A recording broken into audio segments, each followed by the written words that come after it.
bayan ko, kailan ka mamumulat?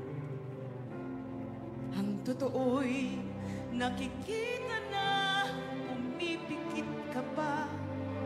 Kailan pa? Kapag wala ka nang magagawa, kapag wala ka nang ibubuga. O bayan ko, kailan ka matututo? Sadyang ikaw ang kalaban mo, ikaw rin ang susuko.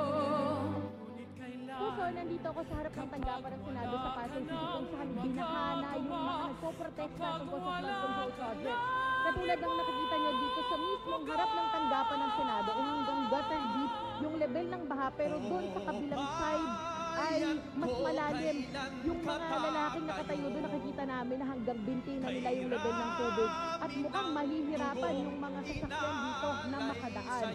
Habang nangyayari po yan na malakas at tuloy-tuloy na pagbuhos ng ulan, may nangyayari rin na prayer rally dito sa harap ng tanggapan ng Senado. Kanina pa nandito yung isang grupo ng mga Katoliko at iba pa raw kasi daw ito, may mga kasama raw silang Muslim at mga iba pang miyembro ng ibang relihiyon na nagkikilos protesto dito at nagdaos din sila ng misa. Galing pa raw sila sa iba't ibang bahagi ng Metro Manila, Quezon Province at Laguna.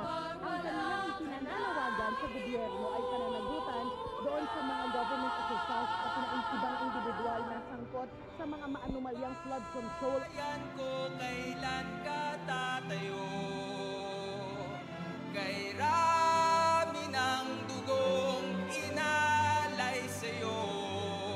O bayan ko, ang oras ay malapit nang maubos. Bangon na, o bangon bayan ko.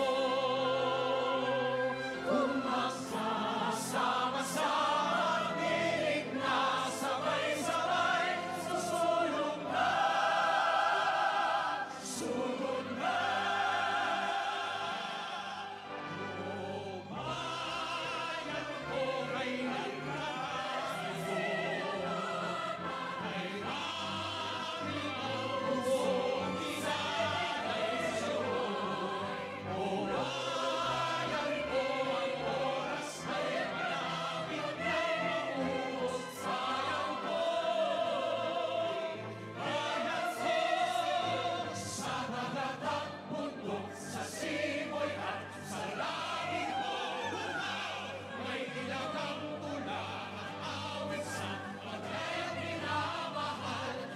Stop now!